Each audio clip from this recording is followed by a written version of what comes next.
Kemudian aku merasa kurang lebih hanya 15 menit saja di kampung Lelembut itu. Mengapa aku hilangnya sepanjang malam ya?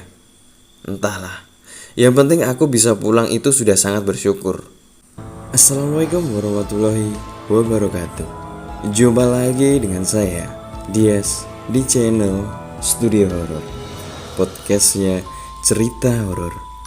Pada kesempatan video kali ini, saya mau membagikan cerita dari salah satu pemilik akun Twitternya, Mbak Gita @daisy_araro, dengan judul Singgah di Kampung Lelembut.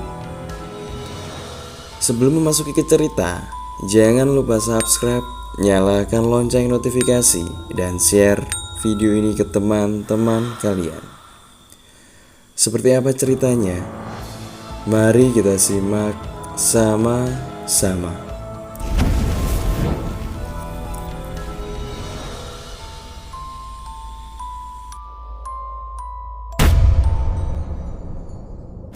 Cerita kali ini bersumber dari Mbak Daisy Araro.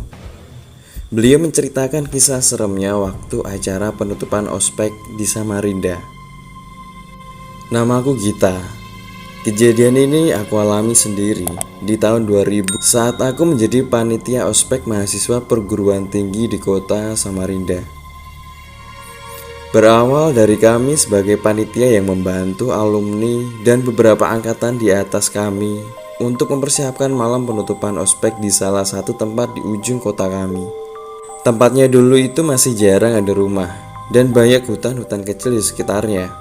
Kalau sekarang di tahun 2021, tempat ini sudah ramai karena sebagai akses menuju bandara. Siang itu kami disibukkan dengan semua persiapan.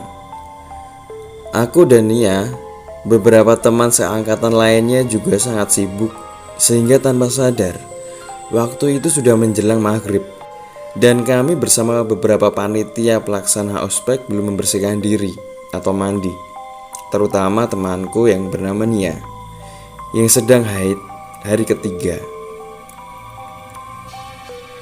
Ternyata jarak untuk ke kamar mandi lumayan jauh dari lokasi kami. Lahan savana di tengah hutan, tempat jurit malam untuk malam terakhir ospek. Kami harus membelah jalan setapak hutan kecil menuju musola untuk meminjam kamar mandi. Kemudian kami pergi ke sana. Waktu itu aku bersama Nia dan 3 teman pria kami. Tak terasa, waktu sudah menunjukkan pukul 6. Setibanya di sana, musola di tempat itu seperti tak pernah digunakan. Banyak tumbuhan liar yang menutupi akses jalan masuk. Beberapa tembok juga ditumbuhi lumut yang mulai mengering. Di sana kami bergantian. Kami biarkan teman-teman pria duluan sebab mereka ingin ikut jamaah sholat maghrib. Sampai giliran aku dan Nia. Kemudian Nia memilih belakangan saja, sebab dia bilang mungkin agak lama karena sedang datang bulan. Aku iyakan dan kemudian segera untuk mandi. Melihat langit sudah gelap, aku mempercepat aktivitasku agar tidak kemalaman. Teman-teman pria kami Yudi, Hari, dan Dabu. Setelah selesai sholat, mereka ikut menunggu kami selesai. Tak terasa, langit pun kini sudah gelap dan hawa sekitar memang dingin sekali. Mungkin karena memang jarak rumah penduduk yang berjauhan dan kampung ini memang sepi. Namun tak lama, saat kami mengobrol sambil menunggu Nia, kami melihat segerombolan anjing yang saat itu seingatku lebih dari 5 ekor. Dengan ukuran besar untuk anjing kampung. Yudi meminta Nia untuk mempercepat karena ia merasa agak aneh saat melihat segerombolan anjing itu. Seperti terus menggonggongi kami. Lantas Nia segera keluar membawa beberapa plastik, yang salah satunya punyaku yang isinya peralatan mandi.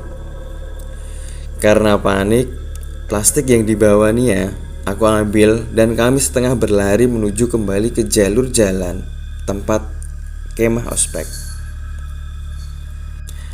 Karena malam dan hanya ada 3 teman yang membawa HP center, Saat itu HP Android masih belum banyak yang punya. Kami hanya mengandalkan HP Center untuk menemukan jalan setapak di hutan ini. Segerombolan anjing masih saja terus menakuti kami, membuat kami tak bisa berkonsentrasi dengan baik. Rasanya kami kehilangan jalur pulang menuju tempat kemah. Mungkin sekitar 30 menit kami berlima berputar-putar di hutan. Nia sudah mulai panik dan menangis ketakutan. Aku dan Dabu berinisiatif berpencar mencari jalan. Sementara Hari dan Yudi menunggu di titik yang kami tentukan sembari menenangkan Nia yang masih menangis ketakutan. Berbekal senter di tangan kanan dan plastik peralatan mandi ternyata masih kupegang di tangan kiri. Aku mencoba melihat jalur-jalur setapak yang mungkin bisa kutemukan. Kulihat jam waktu itu menunjukkan pukul 7.40. Sudah semakin gelap, di sekitar pun hawanya dingin. Oh iya, segerombolan anjing tadi masih terus saja mengintimidasi kami dengan suaranya di perbatasan hutan. Jika dipikir, mengapa mereka tidak mengejar kami masuk hutan? Ada alasannya. Aku sudah mulai lelah setelah berputar-putar mencari jalan keluar. Tiba-tiba dari arah depan pandanganku, aku menangkap sosok anak perempuan, mungkin usianya sekitar 7 tahun. Ia melihat ke arahku. Saat itu aku tidak punya pikiran aneh-aneh, karena memang aku dari kecil didoktrin bahwa hanya takut dengan Allah. Aku mendekati anak itu dan bertanya, "Dek, kamu orang sini?" Aku mencoba bertanya, namun anak itu hanya mengangguk. Alhamdulillah, batinku. Akhirnya ada yang bisa kasih tahu jalan keluar dari hutan ini. Dek, tahu nggak tempat kemah yang banyak orang di dalam sana? Masih sama, tak ada jawaban. Anak perempuan itu hanya menganggukkan kepalanya, namun posisinya membelakangiku. Saat itu aku tidak terlalu memperhatikan wajahnya. Karena senang, aku juga tidak terlalu menghiraukan keadaan. Kemudian anak perempuan itu menarik tanganku untuk mengikutinya. Tangannya rasanya dingin sekali. Anak itu menarik tanganku ke arah semak belukar yang cukup tinggi, seperti lorong. Dan saat tiba di ujung, suasana sedikit berbeda. Seperti langit senja, langit terlihat kuning terang. Suasana kampung ini seperti kampung zaman dulu. Rumah-rumahnya kayu dan agak berlumut. Aku terdiam sejenak.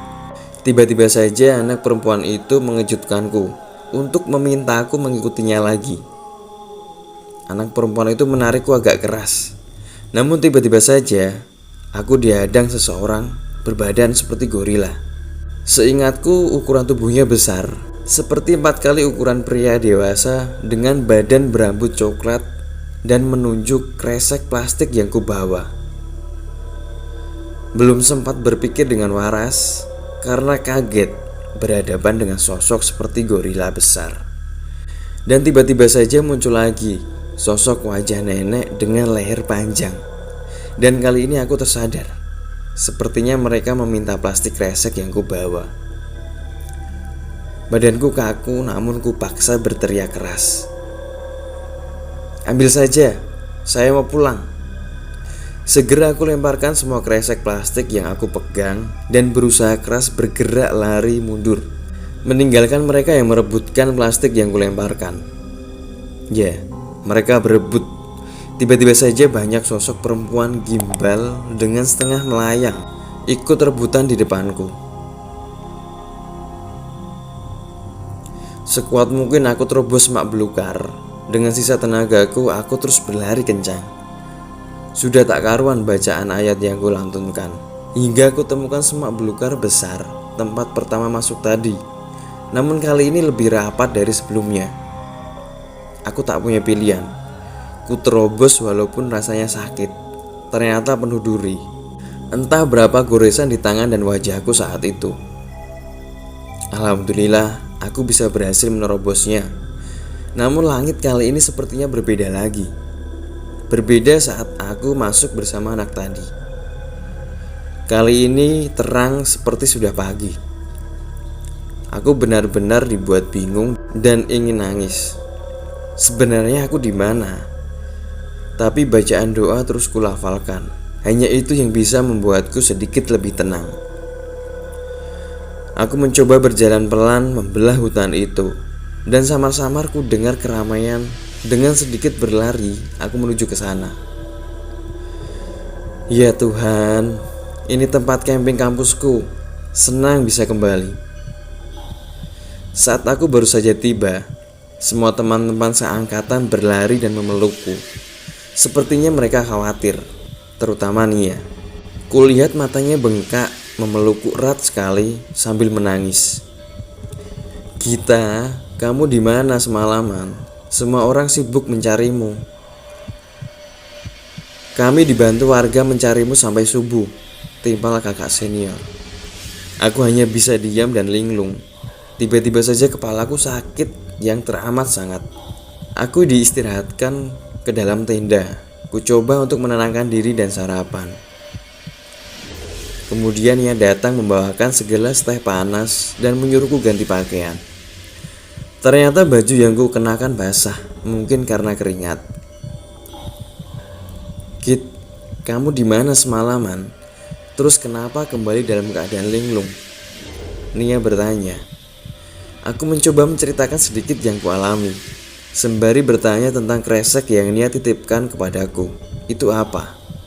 Nia terdiam sejenak, kemudian seperti sadar. Maaf Git, itu sampah pembalutku, kata Nia. Pantas saja. Tapi ya sudahlah, yang penting aku selamat.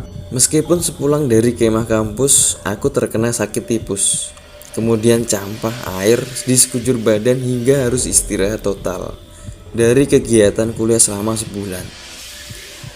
Yang kusadari setelah jatuh peristiwa itu adalah kampung itu suasana seperti langit senja. Mungkin gorila berambut lebat itu sosok genderuwo, dan entah si nenek berleher panjang. Dan juga perempuan-perempuan rambut gimbal panjang itu mungkin si kuntilanak. Kemudian aku merasa kurang lebih hanya 15 menit saja di kampung Lelembut itu. Mengapa aku hilangnya sepanjang malam ya? Entahlah. Yang penting aku bisa pulang itu sudah sangat bersyukur. Sejak kejadian itu, aku gampang sekali merasakan dan sekilas melihat sosok astral di sekitarku. Mungkin cukup di sini dulu untuk cerita kali ini. Kejadian mistis yang aku alami saat masuk di kampung Lelembut. Sebenarnya masih banyak kisahku yang ingin aku ceritakan. Insya Allah lain waktu akan aku ceritakan. Aku dari kecil memang cenayang dan sampai sekarang pun masih suka memberi beberapa bantuan dalam hal astral tanpa bayaran apapun. Sebab ada alasan yang memang diwajibkan bagi ilmu turunan keluarga dari pihak ibuku. Lain kali aku ceritakan. Sekian ceritanya. Wassalamualaikum warahmatullahi wabarakatuh.